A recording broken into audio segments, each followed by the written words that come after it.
Hi friends, welcome to Sindhu's curry world. ഇന്ന് ഞാനിവിടെ ഉണ്ടാക്കാൻ പോകുന്നത് ഒരു സ്പെഷ്യൽ നൂഡിൽസ് ആണ് ഉണ്ടാക്കാൻ പോകുന്നത്. അതിന് വേണ്ടിയിട്ട് ഞാനിവിടെ ഒരു പാൻ അടുപ്പത്ത് വെച്ചിട്ടുണ്ട്. അതിലേക്ക് ഒരു 400 ml അത്രയ്ക്ക് വെള്ളം ഒഴിച്ചിട്ടുണ്ട്. അപ്പോൾ നമ്മളുടെ വെള്ളം തിളച്ചിട്ടുണ്ട്. അതിലേക്ക് നമുക്ക് നമ്മുടെ നൂഡിൽസ് ഇട്ട് കൊടുക്കാം. അപ്പോൾ നമുക്ക് ഈ നൂഡിൽസിനെ ഒരു 5 മിനിറ്റ് വേവിക്കണം കേട്ടോ.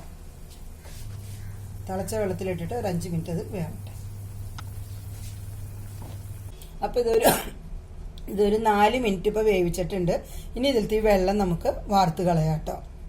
അപ്പോൾ നമ്മൾ ഇതിലത്തെ വെള്ളമൊക്കെ കളഞ്ഞ് വന്നിട്ടുണ്ട്. ഫ്ലെയിമും ഓഫാണ് കേട്ടോ. അപ്പോൾ നമുക്ക് ആ ചൂട്ടോടെ തന്നെ അതിൻ്റെ സീസണിങ് ഇട്ട് കൊടുക്കാം. ഇത് കൊറിയൻ നൂഡിൽസ് ആണ്. ഇത് നല്ല അത്യാവശ്യം സ്പൈസിയാണ്. അപ്പോൾ അതുകൊണ്ട് ഞാൻ ഇതിലേക്ക് ഒരു സ്ലൈസ് ചീസ് ചേർത്ത് കൊടുക്കുന്നുണ്ട്.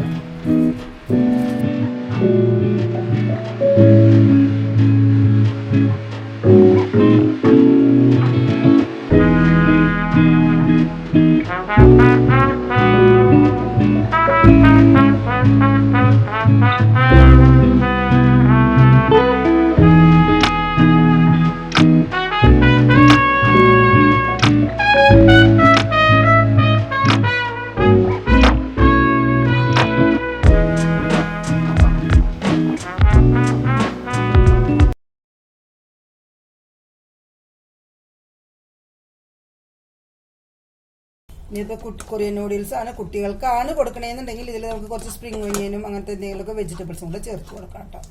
അല്ലെങ്കിൽ നല്ല സ്പൈസിയാണ്. ഇതിപ്പോൾ നല്ല സ്പൈസിയാണ്. അതുകൊണ്ട് ഞാൻ ഇതിലേക്ക് ഒരു മുട്ടയും കൂടെ പൊട്ടിച്ചു കൊടുത്തിട്ടുണ്ട്.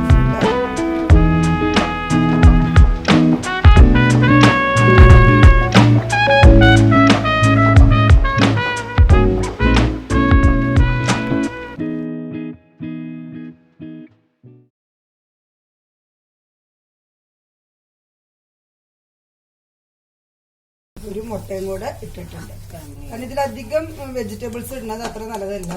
പിന്നെ കുട്ടികൾക്ക് കൊടുക്കുമ്പോൾ ഇടാന്ന് മാത്രം, കാരണം സ്പൈസിനെസ് കുറയ്ക്കാനായിട്ട്. ഇനി നമുക്ക് മുട്ട ഇതിൽ സെറ്റ് ആയിട്ടുണ്ട്. ഞാൻ ഫ്ലെയിം ഓഫ് ചെയ്യണം കേട്ടോ. നമുക്കിതൊരു സെർവിങ് ബൗളിലേക്ക് പകർത്താം. ഇത് ഞാൻ കൊറിയൻ നൂഡിൽസ് ആണ്, അതുകൊണ്ട് തന്നെ ഭയങ്കര സ്പൈസി ആണ് കേട്ടോ.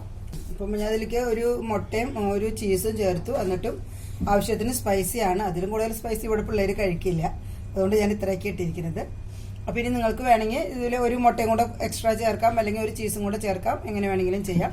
അപ്പോൾ എൻ്റെ ഈ ചാനൽ സബ്സ്ക്രൈബ് ചെയ്യാതെ കാണുന്നവരുണ്ടെങ്കിൽ അപ്പോൾ നമ്മളുടെ കൊറിയൻ നൂഡിൽസ് ഇവിടെ തയ്യാറായിട്ടുണ്ട്. ഇത് അത്യാവശ്യം സ്പൈസിയാണ്. എൻ്റെ ഈ വീഡിയോ ചാനൽ സബ്സ്ക്രൈബ് ചെയ്യാതെ കാണുന്ന ആരെങ്കിലും സബ്സ്ക്രൈബ് ചെയ്തോളൂ. എൻ്റെ തൊട്ടടുത്ത് കാണുന്ന ബെല്ലൈക്കൺ പ്രസ് ചെയ്ത് ഓൾ എന്നുള്ള നോട്ടിഫിക്കേഷൻ കൂടെ എനേബിൾ ചെയ്തോളൂ കേട്ടോ. നമുക്കിത് സൂപ്പർ ടേസ്റ്റാണ് കേട്ടോ. ഞാൻ ടേസ്റ്റ് ചെയ്തു നോക്കാം. നല്ല സ്പൈസി തന്നെയാണ്. അപ്പോൾ ഒരു മുട്ടയും കൂടെ വേണമെങ്കിൽ നിങ്ങൾക്ക് ചേർക്കാം. അതുപോലെ ഒരു പീസ് ചീസും കൂടെ ഇട്ട് കൊടുക്കാം. അപ്പോഴും കുഴപ്പമുണ്ടല്ലോ. ഒരു മുട്ടയോ അല്ലെങ്കിൽ ഒരു പീസ് ചീസും കൂടെ എക്സ്ട്രാ ചേർക്കാം. ഇതിലിപ്പോൾ ഒരു പീസ് ചീസും ഒരു മുട്ടയാണ് ഞാൻ ചേർത്തിരിക്കുന്നത്. നിങ്ങൾക്ക് വേണമെങ്കിൽ ഒരെണ്ണം കൂടെ ചേർക്കാം. ഒരു മുട്ടയോ അല്ലെങ്കിൽ ഒരു പീസ് ചീസും കൂടെ ചേർക്കാം കേട്ടോ. അല്ലെങ്കിൽ അത്യാവശ്യത്തിന് സ്പൈസി ആയിട്ട് ഇഷ്ടമുള്ളവർക്കാണെങ്കിൽ അത് കഴിക്കാൻ നല്ല ടേസ്റ്റാണ്. അപ്പോൾ എല്ലാവരും ട്രൈ ചെയ്ത് നോക്കിയോളൂ. Bye, thanks for watching.